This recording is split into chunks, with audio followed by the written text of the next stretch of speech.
Applause. New footage has emerged that shows exactly what happened in the aftermath of the latest Caitlin Clark attack, and it's revealing something the WNBA doesn't want you to see, Sophie. Cunningham's protective instincts for teammate Caitlin Clark became unmistakably clear during the Indiana Fever's heated matchup against the Connecticut Sun, where her actions demonstrated a fierce loyalty that transcended typical teammate relationships. But the greatest thing I saw tonight was Sophie Cunningham.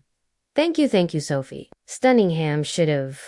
She's about to give her the Stone Cold Stunner, bro, for yo did. I'm gonna put it right here, bro. She was gripping G, she showed it and straight bumped her. She was straight grabbing her hair and was talking underscore while doing it. That's what I'm talking about. That's how you become a teammate. That's a road dog. That's a real teammate, bro. She see what made me mad the play before, how none of them jokers didn't stick up for Caitlin Clark, but that's how you stick up for Caitlin Clark. That's how you fight for your teammates. That's how you...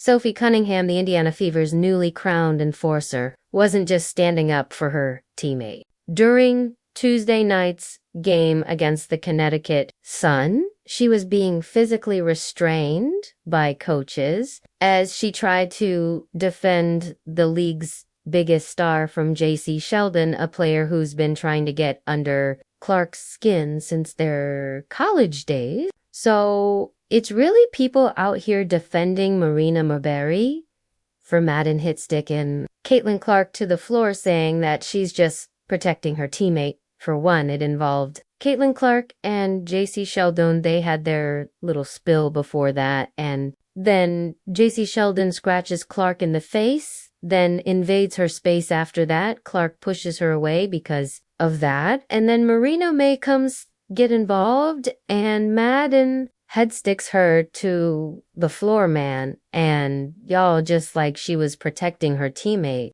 But then Sophie Cunningham is getting called vile and disgusting for dropping J.C. Sheldon to the floor and dragging her by the hair. So Sophie Cunningham can't stick up for her teammate or else it's vile and disgusting, but Marina Mabrey could get involved in something that didn't involve her, and it's just she was protecting her teammate. The Caitlin Clark hate is so poor. Here's the tea that nobody in the league office wants you to sip. Caitlin Clark didn't just get randomly fouled in. Tuesday's game, she was systematically targeted, poked in the eye, shoved to the ground, and beaten down by players who seem more interested in playing WWE than basketball. And the referees, they watched it happen like they were getting paid to look the other way. But this time something different happened. This time Sophie Cunningham decided enough was enough. Cunningham did exactly what the underscore needed to be done last night, and I love that for her, because what y'all not going to do for one Connecticut had no chance of winning that game, but what y'all not going to do is decide to play dirty, to play violent, because y'all getting smacked by the Indiana people. Y'all had no chance. They had no chance of winning that game anyway, so all they resorted to was just playing dirty, and Sophie cut ahead and said, well, underscore, you know, that's why they brought me over here. So I'm about to do what they brought me over here. The smoking gun footage shows the exact moment when JCS Sheldon, you know, that guard from the Sun who's been Clark's rival since their college days, deliberately poked Clark in the eye during the third quarter as Clark recoiled in pain and pushed Sheldon away. Marina Maber came charging in like a bull, seeing red, shoving Clark hard to the ground. The crowd at Gambridge Fieldhouse erupted in boos, and that's when we see it. Sophie Cunningham jumping up from the bench, fury in her eyes, only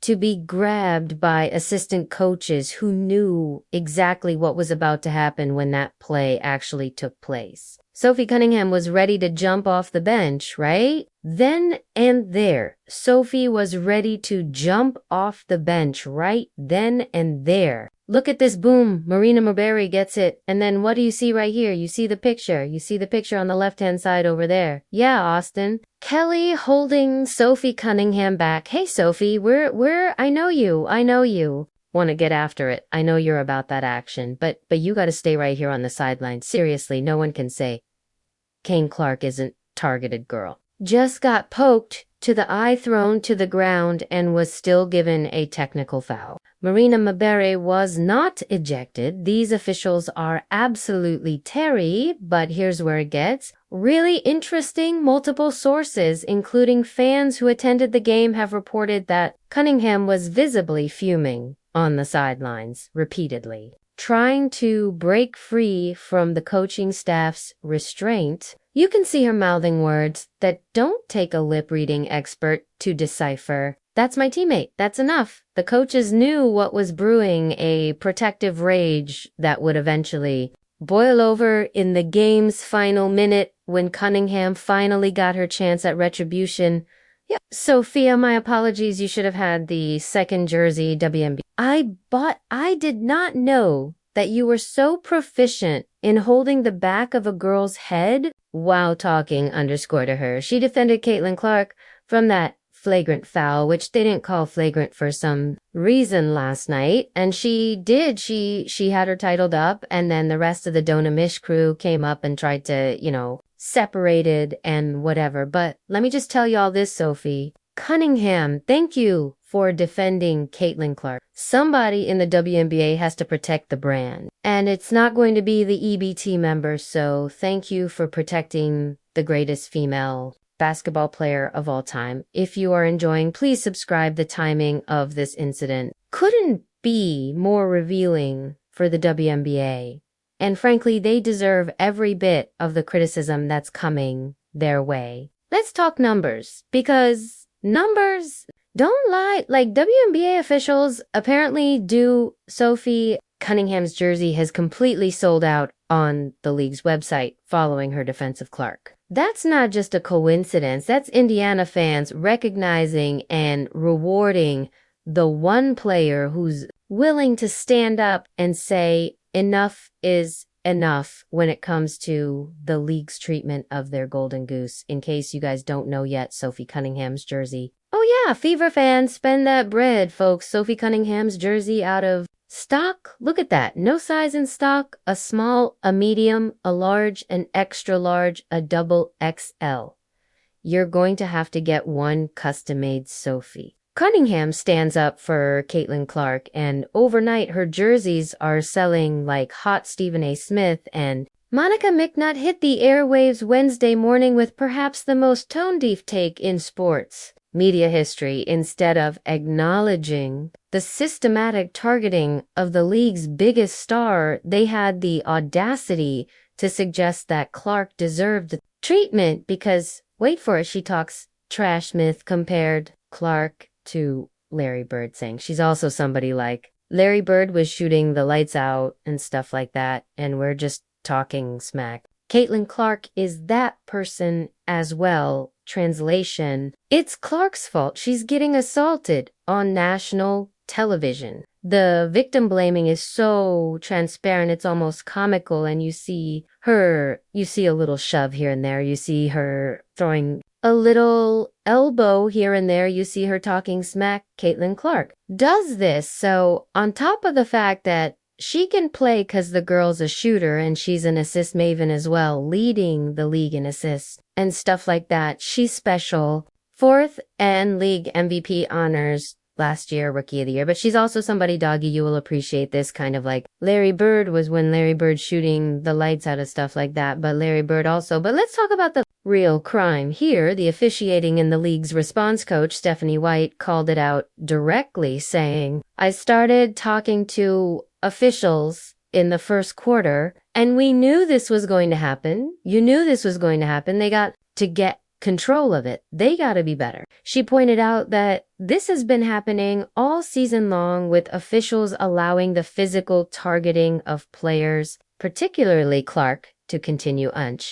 The message was crystal clear at this point. The officials weren't going to protect Clark. So her teammates would have to do it themselves, and that's exactly what Sophie Cunningham did with less than a minute left in the game. And the Fever up by 17 points. Cunningham saw Sheldon, the same player who had poked Clark in the eye earlier, racing down the court for a fast break in a moment that will be remembered in WNBA history. Cunningham channeled her black belt training. Yes, she earned that at the age of 6, making her the youngest black belt in Missouri at the time, and executed what martial arts experts are calling a textbook tie, clinch wrapping Sheldon up and taking her to the ground. Definitely the W. Especially if Sophie Cunningham is going to continue to fight people for messing with Caitlin Clark, because it feels like Caitlin Clark is going to get treated in a certain way in this league for a long time. She's not a rookie anymore, okay? She's already proved herself. She's won. And then there were some,